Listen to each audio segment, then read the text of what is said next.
Thailand's capital reeling from tragedy after a freight train slammed into a bus at a busy road intersection in Bangkok on Saturday. 8 people were killed. The train driver testing positive for drugs and also, authorities say, not holding a valid operator's license. CNA's Success Sambat with this report.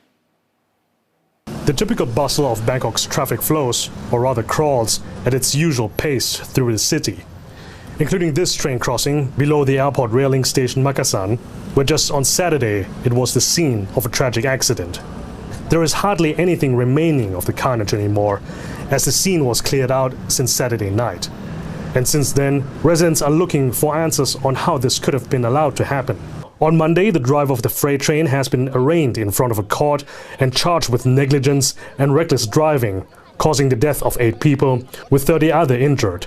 He's found to have tested positive for drugs, with traces of amphetamine and cannabis in his urine samples, according to officials. He was also not holding a valid license.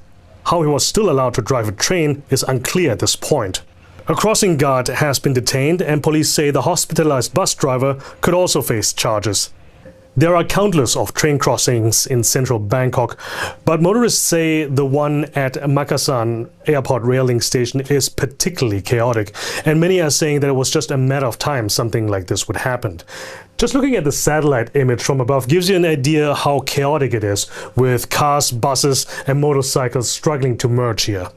This diagram here shows the layout of the crossing. So let's say you're in a car driving on this lane. You're often forced to stop for the traffic coming from the left, causing queues to back up onto the rail tracks. This is exactly what happened on Saturday, despite these yellow markings meant to keep the area clear. Now the following clip shows you how it looks like on a good day. Traffic's backed up, the barrier cannot come down, and as we speed up, we can see the guard here trying to halt the traffic so no cars are on the tracks as well. Barrier comes down. He goes on the other side, does the same. We still see pedestrians and motorcycles crossing over, but the guard takes out his walkie-talkie to say there's the all clear and the train is coming through. However, on Saturday, that crossing guard was trying to deal with the bus and other motorists that were stuck onto the tracks, preventing the barrier from coming down, while the oncoming train wasn't slowing down until the emergency brake system kicked in. The director of the Rail Transportation Department says the freight train with several thousand tons requires at least 2 kilometers to come to a complete stop. But the train driver activated the emergency brakes just 100 meters before the crossing, way too late, thus crashing into the traffic at 35 kph. Prime Minister Anutin Charnvirakul has pledged long-term fixes that aim to eliminate these inner-city crossings altogether. But that could take a while, and commuters would still have to encounter such places for the foreseeable future. This isn't a unique problem specific to that train crossing in Bangkok. It's not even a unique problem to Thailand, but Saturday's tragedy is the result of a series of human errors.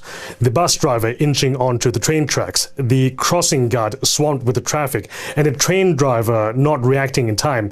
Those were factors piling up within a flawed system that it has been long ignored. Success Sambat, CNA Bangkok.